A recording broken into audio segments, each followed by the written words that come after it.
Hi everyone, welcome back. My name is Galaxy Parmar. जैसे कि आप लोग को पता चल गया होगा कि आज हम लोग एक नए वीडियो की शुरुआत कर रहे हैं, यानी कि एक नए चैप्टर की शुरुआत कर रहे हैं हमारे चैनल पे। That is chapter number 6 statistic. और आज हम लोग क्या करेंगे, चैप्टर नंबर 6 स्टैटिस्टिक्स जो है ना, उसका प्रॉब्लम सेट 6 स्टार्ट करने वाले हैं। ठीक है, तो चलो हम लोग आज का वीडियो स्टार्ट करते हैं। तो यहाँ पे देखो, यहाँ पे मैंने लेक्चर नंबर 1 लिखा है। एक्चुअली में ये लेक्चर नंबर 1 क्यों हो जाता है मैं बताती हूँ। देखो, अभी बहुत लोगों के मन में ये क्वेश्चन चल रहा होगा, अरे प्रैक्टिस सेट 6.1, 6.2, 6.3, 6.4, 6.5 और 6.6 तो कराया ही नहीं आपने, डायरेक्टली प्रॉब्लम सेट स्टार्ट कर दिया। अरे बट ऐसा नहीं है, मैंने प्रैक्टिस सेट 6.1 से लगा के प्रैक्टिस सेट 6.6 तक सब कुछ कराया है, लेकिन इस वीडियो में नहीं है। इस चैनल पे उसके वीडियोस अपलोड नहीं है। मैंने चैप्टर नंबर 6 के जो सारे प्रैक्टिस सेट्स हैं वो ऑलरेडी कराए हैं, तो इनके जो वीडियोस है ना वो आपको दिनेश सर के स्मार्ट स्टडी चैनल पे मिलेंगे। ठीक है, तो मैं ये जो हमारा स्टैटिस्टिक चैप्टर की जो प्लेलिस्ट है ना, वो मैं ना प्लेलिस्ट की जो लिंक है ना वो डिस्क्रिप्शन में दे दूंगी। तो आपको बस वो प्लेलिस्ट के लिंक पे क्लिक करना है, तो आपको सारे प्रैक्टिस सेट के वीडियोस मिल जाएंगे। तो दिनेश सर के स्मार्ट स्टडी चैनल पे मैंने वीडियोस ऑलरेडी अपलोड किए हैं, प्रैक्टिस सेट 6.1 से लगा के प्रैक्टिस सेट 6.6 तक। एक्चुअली में 6.6 बाकी है, लेकिन वो भी 2-3 दिन में आ जाएगा, टेंशन मत लो। तो दिनेश सर का स्मार्ट स्टडी चैनल जरूर आप देखना, उसमें आपको सारे ये जो हमारा चैप्टर नंबर 6 है उसके प्रैक्टिस सेट्स मिल जाएंगे। ठीक है, ओके। आज हम लोग इस चैनल पे आपको प्रॉब्लम सेट के वीडियोस आएंगे, तो आप अपना ये जो भी आपके दोस्त लोग हैं उसको ये वीडियो जरूर शेयर कर देना। चलो हम लोग स्टार्ट करते हैं, लेकिन उससे पहले देखो मैं एक बात बताना चाहती हूँ कि अगर आपने अभी तक मेरे हैंड रिटन नोट्स डाउनलोड नहीं किए हैं तो उसको जरूर डाउनलोड कर लेना। मैंने अलजेब्रा और ज्योमेट्री के हैंड रिटन नोट्स दिए हैं। तो ये देखो, ये है नोट्स, जिसमें बहुत ही सिस्टमैटिक वे में मैंने सारे फॉर्मूलाज, सारे स्टेप्स वगैरह सब लिखे हैं। ठीक है, अगर आपको नहीं पता है तो देखो मैं एक मिनट मैं आपको नोट्स बताती हूँ। ये देखो, ये है हमारे अलजेब्रा के नोट्स। ठीक है, देख लो आप मतलब कि इसको अच्छे से देख लेना, इसको स्कैन इन कर लेना कि कैसे बनाए हैं। आप देख लो, आपको बहुत ही यूजफुल रहेंगे। अगर आपको कुछ रिवीजन वगैरह करना रहेगा ना तो उसके लिए बेस्ट है ये नोट्स। ठीक है, तो ये है पूरे अलजेब्रा के नोट्स, इसको आप डाउनलोड कर सकते हो। कहाँ से डाउनलोड करोगे, इसकी लिंक डिस्क्रिप्शन में मिल जाएगी, अलजेब्रा एंड ज्योमेट्री दोनों हैंड रिटन नोट्स की। ठीक है, चलो अभी फाइनली हम लोग अपना वीडियो स्टार्ट करते हैं, ज्यादा मैं टाइम पास नहीं करती। तो यहाँ पे देखो, चलो प्रॉब्लम सेट 6 स्टार्ट हो रहा है। ठीक है, तो आज हम लोग एमसीक्यू करने वाले हैं। देखो, एमसीक्यूज को अगर आप रट्टा मार के जाओगे ना तो बिल्कुल भी नहीं चलेगा, क्योंकि ये सेम एमसीक्यू तो आने से रहे, मतलब सेम एमसीक्यू तो बिल्कुल भी नहीं आएंगे। अगर आप ऐसा सोचते हो अरे वाह यही तो एमसीक्यू आने वाला है, क्या टेंशन, बट नहीं, ऐसा नहीं होने वाला है। सेम एमसीक्यू बिल्कुल भी नहीं देने वाले हैं, वहां पे नंबर वगैरह चेंज होगा। तो आपको अगर कॉन्सेप्ट नहीं पता तो आप एमसीक्यू को सॉल्व नहीं कर पाओगे। ठीक है, चलो तो अभी हम लोग देखते हैं क्वेश्चन नंबर 1। क्वेश्चन नंबर 1 देखो क्या दिया है, find the correct answer for the alternatives given. यानी कि हमको क्या करना है, यहाँ पे ये देखो 4 अल्टरनेटिव्स दिए हैं, यानी कि 4 ऑप्शंस दिए हैं, इसमें से हमको करेक्ट आंसर को चूज करना है। तो फर्स्ट वन देखो क्या दिया है, a person of O blood group are 40%, the classification of persons based on the blood group is to be shown by a pie diagram. What should be the measures of the angle for the person of O blood group। यानी कि यहाँ पे क्या बोला है कि, है ना, आपको पता ही होगा कि ये देखो, ये हमारा पाई डायग्राम है। ठीक है, पाई चार्ट भी बोल सकते हैं या पाई डायग्राम भी बोल सकते हैं। पाई डायग्राम में क्या होता है कि हम लोग एक सर्कल बनाते हैं और जो भी जिस भी डेटा का हम लोग पाई डायग्राम बना रहे हैं ना, तो उसको है ना सेक्टर्स में डिवाइड किया जाता है। ठीक है, तो यहाँ पे देखो, यहाँ पे ये एक सेक्टर है, ठीक है, यहाँ पे ये एक दूसरा सेक्टर है, और यहाँ पे ये मतलब मान लो कि ये हमारा तीसरा सेक्टर है, और यहाँ पे देखो, यहाँ पे ये हमारा 4th सेक्टर है। ऐसा कुछ सेक्टर में हम लोग उसको डिवाइड करते हैं। ठीक है, तो अभी यहाँ पे क्या बोला है कि मान लो कि यहाँ पे जो ब्लड ग्रुप है ना, ब्लड ग्रुप, इसका है ना डेटा कलेक्ट किया गया है। तो यहाँ पे क्या दिया है कि जो ओ ब्लड ग्रुप के जो पर्सन है ना वो कितने हैं, 40% है। तो यानी कि यहाँ पे बोला है कि ओ ब्लड ग्रुप के कितने हैं, ओ ब्लड ग्रुप के जो पर्सन है वो कितने हैं, 40% है। ठीक है, तो हमको क्या फाइंड करना है कि what should be the measures of the angle for the persons of O blood group. यानी कि हमको यहाँ पे सेंट्रल एंगल फाइंड करना है कि यानी कि जो ओ ब्लड ग्रुप वाले ओ ब्लड ग्रुप वाले जो पर्सन्स है उनको एक सेक्टर से दिखाया जाएगा। मान लो कि ये देखो, मान लेते हैं कि यहाँ पे ये ओ ब्लड ग्रुप वाले यहाँ पे इस सेक्टर में आते हैं, फिर यहाँ पे ए पॉजिटिव वाले इसमें आते हैं, ऐसा ऐसा करके ये पूरा सेक्टर डिफाइन किया गया है, ठीक है। तो अब यहाँ पे देखो, ये जो ओ ब्लड ग्रुप वाले जो पर्सन है ना, वो जिस भी सेक्टर में आ रहे हैं तो उस सेक्टर का जो सेंट्रल एंगल होगा, देखो सेंट्रल एंगल क्या होता है, सेंट्रल एंगल मतलब ये, तो उस सेक्टर का जो सेंट्रल एंगल होगा यानी कि जो एंगल होगा वो कौन सा होगा वो हमको फाइंड करना है। तो आपको तो पता ही है कि हमारे पास एक फॉर्मूला होता है, अगर हमको सेंट्रल एंगल फाइंड करना है तो सेंट्रल एंगल का फॉर्मूला क्या होता है, जो एंगल होगा, जो वो सेक्टर का एंगल होगा, जो सेक्टर का सेंट्रल एंगल होगा, वो सेंट्रल एंगल का फॉर्मूला क्या होता है, number of scores in that component. मतलब कि यहाँ पे देखो, ये जो कंपोनेंट है, इस कंपोनेंट में कितने नंबर ऑफ स्कोर है, तो इस कंपोनेंट में कितने नंबर ऑफ स्कोर है, 40% है, क्योंकि यहाँ पे ओ ब्लड ग्रुप वाले कितने हैं पर्सन, 40% है। अपॉन क्या होता है, upon total number of scores. तो टोटल नंबर ऑफ स्कोर्स क्या है, तो वो तो नहीं दिया है, लेकिन आपको तो पता ही है ना कि टोटल कितना होगा, ये जो पूरा कंप्लीट सर्कल है वो 100% होगा। अगर परसेंटेज की बात करें तो टोटल परसेंटेज 100% होता है, ठीक है। आपको भी पता होगा कि लास्ट प्रोबेबिलिटी 100% की होती है, तो यहाँ पे भी टोटल नंबर ऑफ स्कोर्स क्या होगा, 100% होगा, और यहाँ पे इंटू क्या हो जाएगा, इंटू हो जाएगा 360। तो ये फॉर्मूला है अगर आपको सेंट्रल एंगल निकालना है, तो अगर आपको सेंट्रल एंगल निकालना है सेक्टर का, तो उसका फॉर्मूला क्या होता है, number of score in that component, मतलब वो जो कंपोनेंट है उसमें कितने नंबर ऑफ स्कोर्स है, तो उसमें 40% है तो 40% लिख दिया, upon total number of scores कितना हो गया, टोटल मतलब कि पूरा पाई चार्ट जो है वो कंप्लीट 100% होगा, ठीक है। तो टोटल नंबर ऑफ स्कोर्स हो गया 100% और इंटू 360 करने का, और इसको सॉल्व करो, आपको सेंट्रल एंगल मिल जाएगा। तो यहाँ पे क्या होगा, देखो ये परसेंटेज का साइन तो हट ही जाता है वैसे भी, ये जीरो कैंसिल हो गया, ये जीरो और ये जीरो कैंसिल हो गया। अब यहाँ पे क्या बचा, यहाँ पे बचा 4 इंटू 36। तो चलो करते हैं हम लोग सॉल्व। तो 4 इंटू 36 करेंगे तो यहाँ पे 6 4 या 4 6 हो जाएगा, 6 4 24 और 4 3 12 13 14 यानी कि 144 डिग्री। तो 144 degree will be the central angle, ठीक है। तो यहाँ पे देखो ऑप्शन में आपको नजर आएगा, option A is the correct option, ठीक है। समझ में आ गया। तो यहाँ पे देखो इसका मतलब ये होता है कि ये जो सेंट्रल एंगल होगा ना, यहाँ पे जहाँ पे जिस सेक्टर में हमारे ओ ब्लड ग्रुप वाले पर्सन होंगे ना, तो उस सेक्टर का जो सेंट्रल एंगल है वो कितना होगा, 144 डिग्री, ठीक है। वैसे ये मैंने सिर्फ एक रफ एग्जांपल लिया है, तो इसको थोड़ा सा दिल पे मत ले लेना। आप बोलोगे अरे 144 डिग्री तो ऑब्ट्यूज एंगल, और यहाँ पे देखो ये तो एक्यूट एंगल है, कहाँ से ये 144 डिग्री लग रहा है। ये एक एग्जाम्पल है, ठीक है। चलो रफ एग्जाम्पल है। आ जाते हैं सेकंड भी, देखो पाई वाला ही क्वेश्चन है, मतलब पाई डायग्राम का ही क्वेश्चन है। तो यहाँ पे देखो क्या दिया है, different expenditures incurred on the construction of the buildings were shown by the pie diagram.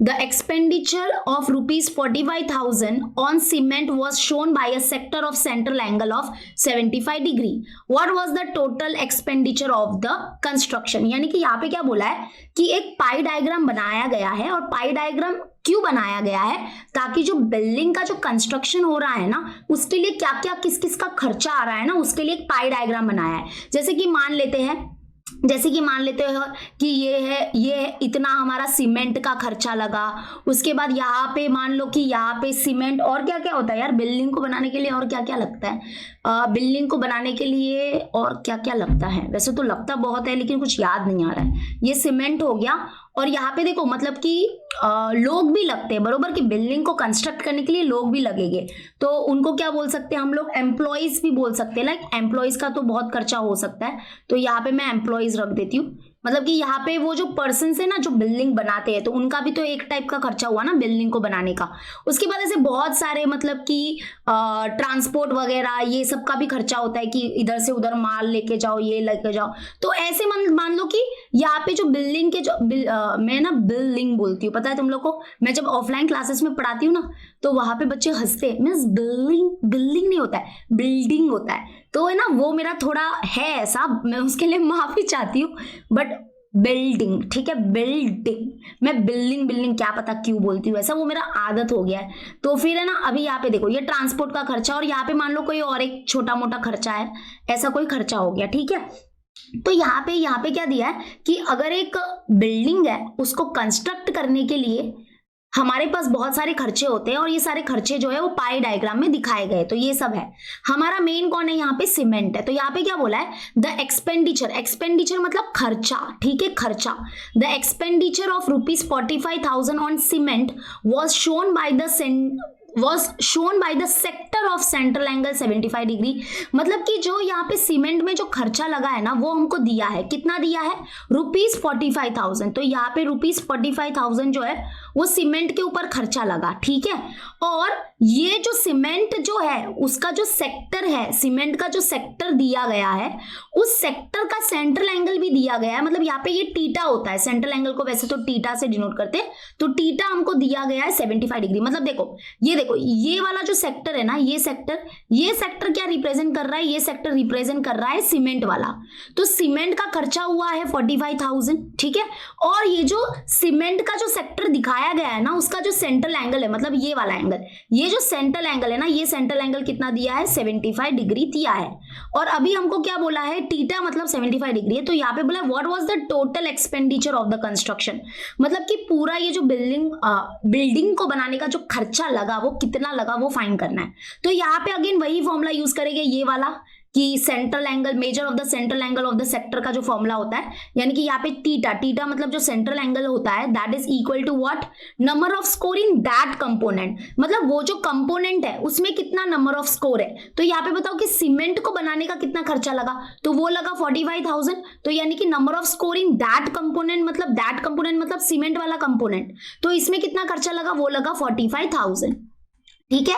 Upon क्या हो जाएगा? अपॉन हो जाएगा total number of score. Total number of score मतलब पूरा जो पाई डायग्राम है उसका टोटल स्कोर क्या है। तो ये डायग्राम किसका है? ये है एक्सपेंडिचर, मतलब ये जो पाई डायग्राम है वो है कि एक बिल्डिंग को बनाने का क्या क्या खर्चा लगा, किस किस में क्या क्या खर्चा लगा वो। तो यहाँ पे जो टोटल नंबर ऑफ स्कोर हो गया वो हो गया हमारा टोटल एक्सपेंडिचर, जो हमको फाइन करना है, खुद को भी ये फाइन ही करना है। और इनटू क्या हो जाएगा? इनटू हो जाएगा 360 डिग्री।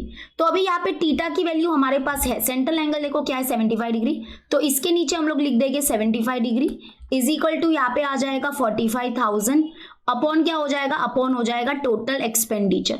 तो टोटल एक्सपेंडिचर फाइन करेंगे और इनटू 360 डिग्री। तो अभी यहाँ पे क्या होगा? टोटल एक्सपेंडिचर फाइन करना है तो इसको यहाँ पे लेके जाएंगे और इसको नीचे लेके आ जाएंगे। तो यहाँ पे हो जाएगा हमारा क्या हो जाएगा? Total expenditure is equal to, यहाँ पे है ये 45,000 और अपॉन ये डिवाइड में आ जाएगा 75 और इनटू क्या हो जाएगा? इनटू हो जाएगा 360, ठीक है। चलो सॉल्व करते हैं। तो यहाँ पे देखो क्या हो जाएगा, यहाँ पे इसको सॉल्व करेंगे तो पहले आई थिंक पहले 15 का टेबल ले लेते। 15 3 तो होता है 45 और 15 5 होता है 75, है ना। हाँ, तो ये देखो 15 5 75, 15 3 45, 1 2 3, तो 1 2 3, ठीक है। अभी यहाँ पे 5 के टेबल में ये जा सकता है, तो 5 1 5, यहाँ पे हो जाएगा 5 1 5, 5 6 30 और ये 2 0 लग गया, 2 0, तो यानी कि 600 और इनटू क्या आ जाएगा? इनटू आ जाएगा 360। तो अभी क्या करेंगे? देखो ये 2 0 और ये 1 0 है, तो पीछे से टोटल 3 0 लगा देंगे एंड 6 इंटू 36 करो बस, यानी कि 36 इंटू 6 करेंगे तो 6 6 हो जाएगा 36, 6 3 18 19 20 21, यानी कि यहाँ पे 21, यानी कि 2 1 6 और यहाँ पे 3 0, यानी कि यहाँ पे क्या आंसर आया? यहाँ पे आ गया 2,16,000। 2,16,000 जो है वो खर्चा लगा क्या करने को? कंस्ट्रक्ट करने को बिल्डिंग को। तो यहाँ पे क्या दिया है? यहाँ पे देखो ऐसा ऑप्शन तो आपको ऑब्वियसली नजर आएगा ही आएगा, that is option number A, 2,16,000। So this is the correct option. समझ में आ गया? Very easy. पाई डायग्राम समझ में आ रहा है ना? हाँ, चलो अब आ जाते हैं थर्ड वन करते। थर्ड वन देखो क्या दिया है, cumulative frequencies in the group frequency table are useful to find dash. यानी कि यहाँ पे देखो क्यूमुलेटिव फ्रीक्वेंसी मतलब आपको पता ही होगा कि क्यूमुलेटिव फ्रीक्वेंसी को शॉर्टकट में हम लोग लिखते हैं CF से। तो यहाँ पे बोला है कि क्यूमुलेटिव फ्रीक्वेंसी हम लोग फाइंड करते हैं और ये फाइंड करते हैं ताकि ये यूजफुल रहे टू फाइंड व्हाट? मीन। अगर हम मीन फाइंड करते हैं, मीन जब भी निकालते हैं, मीन का मतलब होता है एवरेज। जब हम एवरेज निकालते हैं किसी भी डेटा का तो क्या क्यूमुलेटिव फ्रीक्वेंसी हमारी मदद करता है क्या? या जब हम मीडियन निकालते हैं, मीडियन मतलब मिडल वैल्यू, जब हम मीडियन निकालते हैं तो क्या क्यूमुलेटिव फ्रीक्वेंसी लगता है क्या? और जब हम मोड निकालते हैं क्या जब हम मोड निकालते हैं तब क्यूमुलेटिव फ्रीक्वेंसी यूजफुल होता है क्या, या फिर ऑल ऑफ दिस, यानी कि ऑल ऑफ दिस मतलब सब में क्यूमुलेटिव फ्रीक्वेंसी यूजफुल होता है। मतलब आपको बताना है कि क्यूमुलेटिव फ्रीक्वेंसी हम कब फाइंड करते हैं, मीन निकालते टाइम फाइंड करते हैं, मीडियन निकालते टाइम फाइंड करते हैं, कि मोड निकालते टाइम फाइंड करते हैं। अब यहाँ पे कुछ बच्चों को ऐसा लग रहा होगा ऑल ऑफ दिस सब में लगता है क्यूमुलेटिव फ्रीक्वेंसी, बट असल में देखा जाए तो सब में नहीं लगता है। क्यूमुलेटिव फ्रीक्वेंसी हम कब निकालते, देखो मैं अभी है ना आपके लिए एक बहुत अच्छा सा यहाँ पे सब कुछ लेके आई हूँ। देखो अभी यहाँ पे ध्यान देखना, जब भी हम ये है ना मीन निकालने के, आपको पता ही होगा मीन निकालने के आपके 3 मेथड है, direct method, assume mean method और स्टेप डेविएशन मेथड। तो यहाँ पे आप देख लो, ये सारे कॉलम के नाम है। कॉलम के नाम क्या हो गए, देखो पहला क्लास होता है, फिर क्लास मार्क होता है, फिर देखो ये फ्रीक्वेंसी है, ये नॉर्मल फ्रीक्वेंसी है हमारी, क्यूमुलेटिव फ्रीक्वेंसी नहीं है। और फिर क्या होता है यहाँ पे क्लास मार्क इनटू फ्रीक्वेंसी होता है। मतलब यहाँ पे कहीं पे भी क्यूमुलेटिव फ्रीक्वेंसी निकाला क्या हमने, नहीं निकाला। तो मतलब इधर से क्या क्लियर होता है कि मीन निकालते टाइम या मीन फाइंड करते टाइम हमको क्यूमुलेटिव फ्रीक्वेंसी नहीं लगता है, तो हम क्यों निकाले, है ना।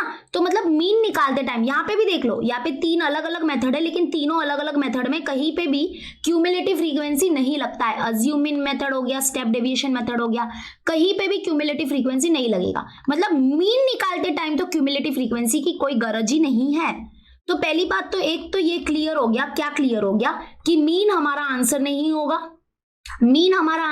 होगा, और ऑल ऑफ दिस वाला भी हमारा आंसर नहीं हो सकता, क्योंकि सब निकालते टाइम क्यूमुलेटिव फ्रीक्वेंसी नहीं लगता।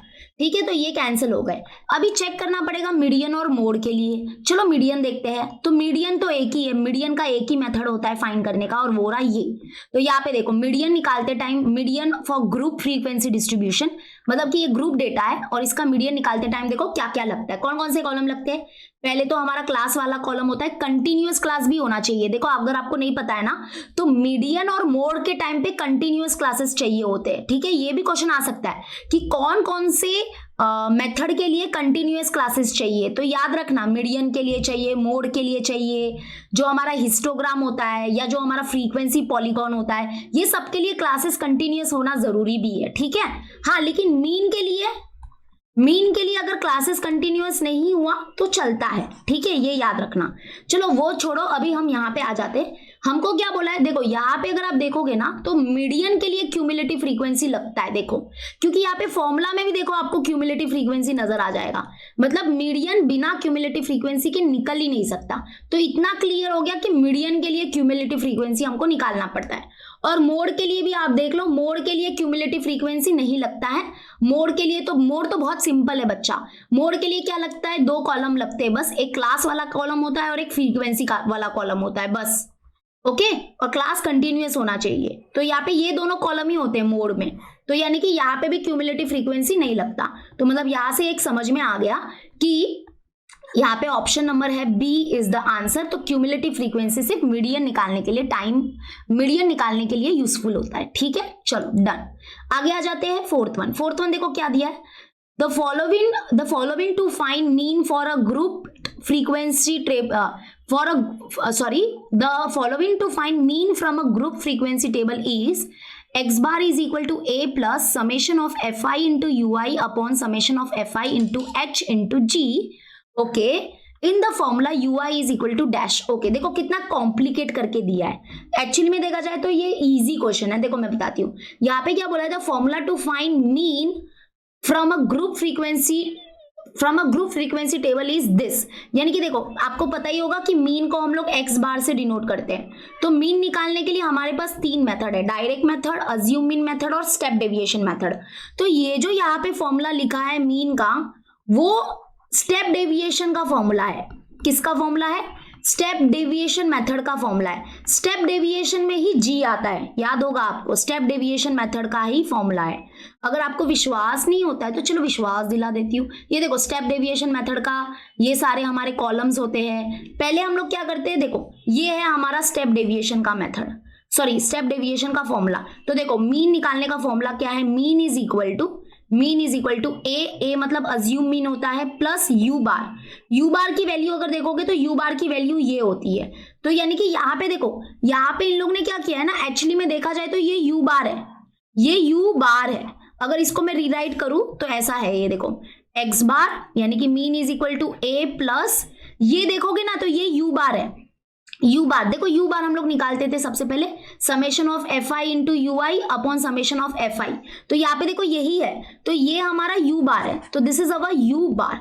और इंटू क्या होता है, इंटू होता है जी, देखो इंटू क्या होता है, इंटू देखो ये यू बार की जगह पे उन लोग ने क्या लिखा है, पूरा कॉम्प्लिकेट कर दिया है, कॉम्प्लिकेट कर दिया, ऐसे लिख दिया है, मतलब यू बार का पूरा फुल फॉर्म लिख दिया है कि F I into you I upon summation of F I, तो ये हमारा यू बार ही है। और इंटू क्या होता है फॉर्मूला में, जी होता है, तो इंटू क्या है, देखो यहाँ पे इंटू क्या है, यहाँ पे जी है। अब देखो यहाँ पे ना इन लोग ने एच लिखा है, पर ये एच एक्चुअली में मुझे ऐसा लग रहा है कि यहाँ पे मिस्टेक है, ये एच नहीं आता है यार, फॉर्मूला में एच नहीं आता है, देखो ना यहाँ पे एच कहाँ है, फॉर्मूला में नहीं आता है, तो एक्चुअली में यहाँ पे ये एच नहीं होना चाहिए मेरे हिसाब से, ऑब्वियसली नहीं होना चाहिए, तो यानी कि एच नहीं होगा इधर, मैं एच को रफ कर देती हूँ, ठीक है। ये ना बहुत मतलब बच्चों को कंफ्यूज कर देगा ये चीज कि एच कहाँ से आ रहा है, ये एच होता ही नहीं है तो क्यों, पता नहीं क्यों लिखा है, ठीक है। चलो तो इंटू जी मैं इधर लिख देती हूँ, यहाँ पे इंटू जी, तो देखो ये फॉर्मूला एक्चुअली में क्या है, X bar is equal to A, देखो ए प्लस ये यू बार है, यू बार इंटू जी, तो ये हमारा स्टेप डेविएशन मेथड का फॉर्मूला है मीन निकालने का।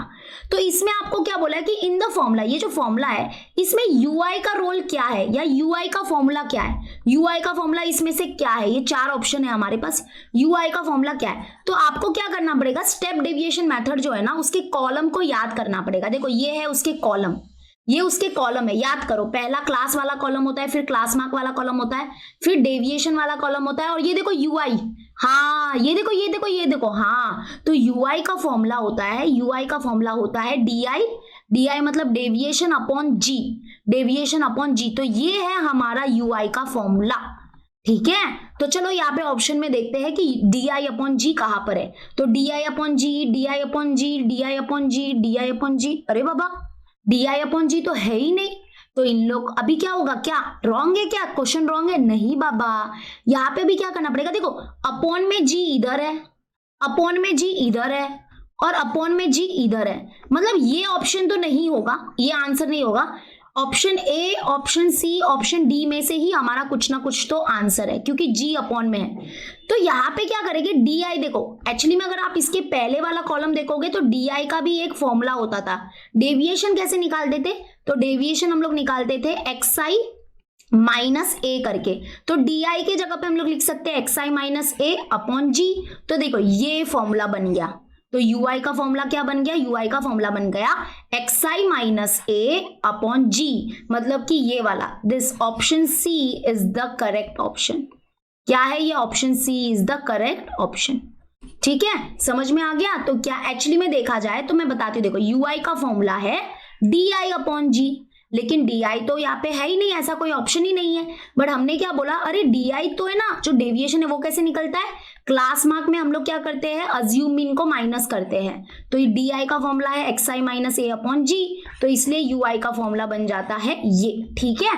तो answer C is the correct answer, okay, समझ में आ गया, वेरी इजी। चलो करते हैं fifth one, okay fifth one देखो क्या दिया है, यहाँ पे कुछ टेबल है हमारे पास, डिस्टेंस कवर्ड पर लीटर, मतलब यहाँ पे ये डिस्टेंस जो कवर हुआ है पर लीटर, और यहाँ पे नंबर ऑफ कार मतलब ये फ्रीक्वेंसी होगा, तो 12 to 14 किलोमीटर, 12 to 14 किलोमीटर कितने कार्स ने डिस्टेंस कवर किया है, 11 कार ने डिस्टेंस कवर किया, ऐसे करके डेटा दिया है। चलो हम आते हैं अपने मेन मुद्दे पे, क्या दिया है, the median of the distance covered per litre shown in the about data is in the group dash, यानी कि यहाँ पे क्या बोला है कि यहाँ पे देखो ये कुछ एक डेटा है, ये एक डेटा है, ठीक है, तो हमको ये बताना है कि जो मीडियन मिलेगा, ये जो हमारा डेटा है, इसका जो मीडियन मिलेगा, ये जो मीडियन मिलेगा, वो मीडियन जो है वो कौन से ग्रुप से मिलेगा वो हमको बताना है, मतलब मीडियन का जो आंसर आएगा, मीडियन का क्या आंसर है वो नहीं बताना है, मतलब मीडियन क्या है वो नहीं बताना है, मीडियन जो मिलेगा वो कौन से ग्रुप से मिलेगा वो बस बताना है, यानी कि मीडियन इस ग्रुप से आएगा कि इस ग्रुप से आएगा कि इस ग्रुप से आएगा कि इस ग्रुप से आएगा, तो यानी कि बेसिकली देखो मैंने आपको बताया था मीडियन करते टाइम कि है ना, हमको है ना मीडियन जो है, मीडियन का जो फाइनल आंसर है, मीडियन का जो फाइनल आंसर होता है वो कौन से ग्रुप से आएगा वो पता होता है। कैसे पता होता है, तो उससे पहले हम क्या निकालते हैं, स्टार्टिंग में हम लोग निकालते हैं मीडियन क्लास, तो मीडियन क्लास जो हमको मिलता है ना, देखो ये सब क्लास ही तो है, ये सब क्लास है, तो इसमें से मीडियन क्लास कौन सा है वो पूछ रहे हैं। मतलब मीडियन कहाँ से, कौन से क्लास से आएगा, कौन से ग्रुप से आएगा वो बताओ। तो मीडियन क्लास निकालने का फॉर्मूला क्या था बताओ। मीडियन क्लास निकालने का फॉर्मूला था n/2। n/2 था, n/2 होता था, और n/2 को हम लोग कहाँ पे चेक करते थे, n/2 का जो फाइनल आंसर आता था ना, वो हम लोग यहाँ पे ये जो क्यूमुलेटिव फ्रीक्वेंसी होता था ना उसमें चेक करते थे, और उसमें चेक करके ये डिसाइड करते थे कि मीडियन क्लास क्या होता है। अगर आपको नहीं पता तो रिकॉल करना चालू करो। चलो मैं बताती हूँ। देखो एक्चुअली में यहाँ पे ये क्वेश्चन में हमको मीडियन क्लास पूछा है, तो ये याद रखना क्या पूछा है, मीडियन क्लास पूछा है, ठीक है। तो अभी यहाँ पे देखो, यहाँ पे मैं आपको थोड़ा फुल फॉर्म में बताती हूँ। ये क्लास वाला कॉलम होता था, ये हमारा फ्रीक्वेंसी वाला कॉलम होता था, यहाँ पे कुछ ज्यादा ही डार्क आ रहा है, ये हमारा फ्रीक्वेंसी वाला कॉलम होता था, और ये हमारा क्यूमुलेटिव फ्रीक्वेंसी वाला कॉलम होता था, ठीक है। तो अभी हम यहाँ पे जो भी हमारे क्लासेस है वो मैं लिख देती हूँ। 12 to 14, फिर है हमारा 14 to 16, उसके बाद है हमारा 16 to 18, उसके बाद है हमारा 18 to 20, और फ्रीक्वेंसी क्या है हमारे यहाँ पे 11, 12, 20 और 7। अब यहाँ पे क्यूमुलेटिव फ्रीक्वेंसी निकालो, क्योंकि काम है थोड़ा जल्दी जल्दी निकालना, वैसे इतना दिखाना नहीं है अपने को, लेकिन निकालना पड़ेगा। तो 11 इधर लिख देंगे, फिर आगे पे आएगा 11 + 12, 11 + 12 हो जाएगा 23 हो जाएगा, फिर 23 आ जाएगा नीचे, और प्लस यहाँ पे 20, तो ये हो जाएगा हमारा 43 नीचे, और यहाँ पे +7, तो यानी कि 50। तो ये 50 क्या होगा, 50 हमारा टोटल n भी होगा, n मतलब टोटल फ्रीक्वेंसी भी होगा, ये पता होगा, अभी आपको शायद याद आ रहा होगा धीरे धीरे। तो अब देखो हमको एक्चुअली में मीडियन क्लास निकालना है, मीडियन नहीं निकालना है। यहाँ पे क्वेश्चन को समझना, हमको बोला है कि मीडियन कौन से ग्रुप से आएगा वो बताओ। तो मीडियन क्लास का फॉर्मूला होता है n/2।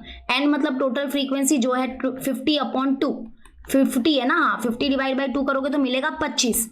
तो अभी ये 25 क्या 25 इज अब आंसर, नहीं, ऐसा कोई ऑप्शन भी नहीं दिखेगा।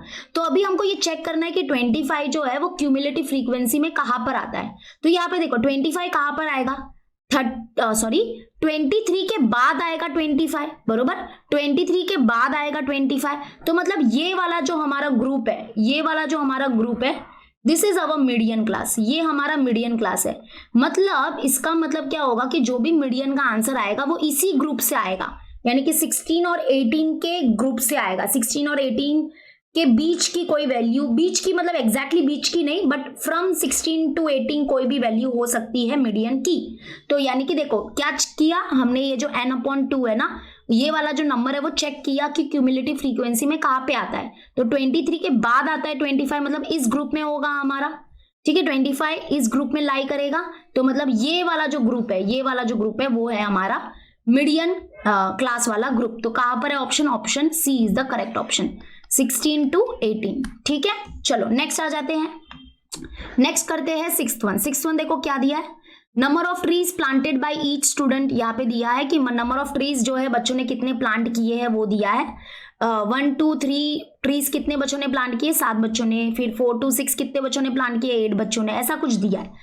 बट क्वेश्चन क्या है देखो, the above data is to be shown by a frequency polygon. ओ हो, यानी कि ये जो डेटा है ना, इसको है ना फ्रीक्वेंसी पॉलीगॉन से दिखाना है। देखो फ्रीक्वेंसी पॉलीगॉन कैसा होता है आपको याद आ रहा होगा, ऐसे देखो यहाँ से कहीं से तो स्टार्ट होता है हमारा पॉलीगॉन, फिर ऐसे ऐसे ऐसे ऐसे ऐसे ऐसे करके ऐसे कुछ फ्रीक्वेंसी पॉलीगॉन होता है। फिर यहाँ पे क्या बोला है, the coordinates of the points to show the number of student in the class 4,6 are dash. यानी कि यहाँ पे क्या दिया है देखो, आपको शायद पता होगा कि फ्रीक्वेंसी पॉलीगॉन बनाते टाइम हम एक बहुत अच्छा खासा टेबल बनाते हैं, और टेबल में आपको ये भी याद होगा कि जो मैंने लास्ट कॉलम रखा था वो किसके लिए रिजर्व रखा था, कोऑर्डिनेट्स के लिए रिजर्व रखा था।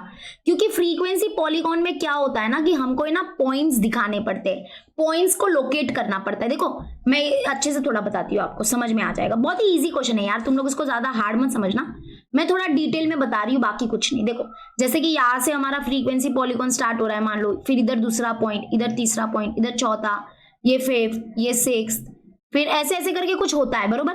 तो सब पॉइंट का क्या होता है, सब पॉइंट का x कोऑर्डिनेट होता है, y कोऑर्डिनेट होता है, सब पॉइंट का x कोऑर्डिनेट होता है, y कोऑर्डिनेट होता है। तो सब पॉइंट का x कोऑर्डिनेट y कोऑर्डिनेट होता है। तो वही पूछा है, क्या पूछा है देखो, the about data is to be shown by the frequency polygon, यानी कि इसको हमको फ्रीक्वेंसी पॉलीगॉन से दिखाना है।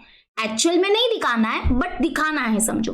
तो यहाँ पे पूछा है what is the coordinate of the points to show the number of student in the class 4,6। मतलब ये देखो, ये जो 4,6 मतलब यानी कि 4-6 ये क्लास जो है, इस क्लास के जो स्टूडेंट्स है that is number of students कितने 8 है। तो अगर इसको हमको फ्रीक्वेंसी पॉलीगॉन में दिखाना है तो हमको वहां पे जो हमारा पॉइंट होगा वो पॉइंट के कोऑर्डिनेट क्या होंगे वो हमको बताना है। वो पॉइंट के कोऑर्डिनेट क्या लेने पड़ेंगे, क्योंकि अगर हमको इस क्लास के जो बच्चे हैं इसको अगर हमको पॉइंट से डिनोट करना है तो वो उस पॉइंट के कोऑर्डिनेट क्या होंगे। तो आपको देखो याद होगा मैंने यहाँ पे लिखा था कि जब हम फ्रीक्वेंसी पॉलीगॉन बनाते तो यहाँ पे टेबल को याद करो, टेबल को रिवाइज करना चालू करो। पहले कॉलम कौन सा कॉलम होता था, क्लास वाला कॉलम होता था। उसके बाद हम लोग क्या करते थे, क्लास मार्क वाला कॉलम लिखते थे। उसके बाद हम लोग क्या लिखते थे, फ्रीक्वेंसी वाला कॉलम लिखते थे। और यहाँ पे कोऑर्डिनेट्स होता था, कोऑर्डिनेट्स मतलब x, y होता था। अच्छा मुझे बताओ x क्या होता था, x क्या होता था, याद करो, वेरी गुड, x होता था हमारा क्लास मार्क होता था। क्लास मार्क मतलब मिड वैल्यू होता था, मिड वैल्यू, जो भी क्लास है ना उसका मिड वैल्यू हम लोग यहाँ पे लिखते थे, ठीक है। और y क्या होता था, y क्या होता था, वेरी गुड, y फोन आ गया, सॉरी, y क्या होता था, y होता था हमारा फ्रीक्वेंसी होता था। तो चलो इसको हम लोग थोड़ा इमेजिन करते हैं। हमारे क्या क्या क्लास है, 1,3 है, और फिर क्या है हमारा 4,6 है, फिर हमारा क्या है 7,9 है, और फिर हमारा क्या है 10,12 है। अच्छा हमको सब नहीं लिखना है, देखो तुमको बस ये नोटिस करना है, हमको इस ग्रुप का पूछा है ना। तो 4,6 का क्लास मार्क क्या होगा, क्लास मार्क मतलब मिड वैल्यू। बताओ मिड वैल्यू क्या होगा, अरे 4 और 6 का मिड वैल्यू क्या है बच्चा, 5 तो है, तो 5 होगा बरोबर। और इसकी फ्रीक्वेंसी क्या है, इसकी फ्रीक्वेंसी क्या है 8 है। तो मतलब हमारा कोऑर्डिनेट्स क्या बन जाएगा, जो पॉइंट्स के कोऑर्डिनेट्स है वो क्या बन जाएगा, एक्स कोऑर्डिनेट होता है क्लास मार्क, जो कि क्लास मार्क है यहाँ पे 5, कॉमा वाई कोऑर्डिनेट क्या होता है, वाई कोऑर्डिनेट होता है फ्रीक्वेंसी, जो कि क्या है 8 है। तो अगर इसका मतलब हमको आंसर मिल चुका है, क्या मिल चुका है कि अगर हमको इस क्लास के ये जो स्टूडेंट्स है अगर इसको फ्रीक्वेंसी पॉलीगॉन में दिखाना है तो उस पॉइंट के जो कोऑर्डिनेट है वो हमको लेने पड़ेंगे 5,8। तो 5,8 देखो किधर है, ये रहा, यानी कि option C is the correct option, ठीक है। क्लास मार्क समझते हो ना, क्लास मार्क मतलब मिड वैल्यू। क्लास मार्क का फॉर्मूला भी है, क्लास मार्क अगर कभी निकालना है किसी क्लास का तो lower class limit plus upper class limit divide by 2 कर देना तो भी आपको क्लास मार्क मिल जाएगा, ठीक है। लेकिन इजी होता है, ज्यादा ऐसा इतना डिफिकल्ट लेवल मत करो, इजी है। क्लास मार्क मतलब मिड वैल्यू क्या है वो निकालो। तो यानी कि यहाँ पे ये 5,8 इज द आंसर, समझ में आ गया, वेरी इजी, ओके। तो इसी के साथ जो हमारे 6 एमसीक्यू के क्वेश्चंस थे वो हमने कंप्लीट कर लिए। देखो ये को जो क्वेश्चन है ना इसको प्लीज रट के मत जाना, सारा जो हमने यहाँ पे एमसीक्यू सॉल्व किया है वो एकदम रीजन के साथ, कॉन्सेप्ट के साथ किया है, ठीक है। तो अभी हम लोग नेक्स्ट वीडियो में क्या करेंगे, नेक्स्ट वीडियो में हम लोग आगे के क्वेश्चंस धीरे धीरे मैं आपको पूरा प्रॉब्लम सेट का वीडियो अपलोड कर दूंगी, तो आप बिल्कुल भी टेंशन मत लेना, ठीक है। तो अगर वीडियो अच्छा लगा तो लाइक कर लेना एंड चैनल को सब्सक्राइब कर लेना। हम अभी मिलेंगे अपने नेक्स्ट वीडियो में, till then bye and take care.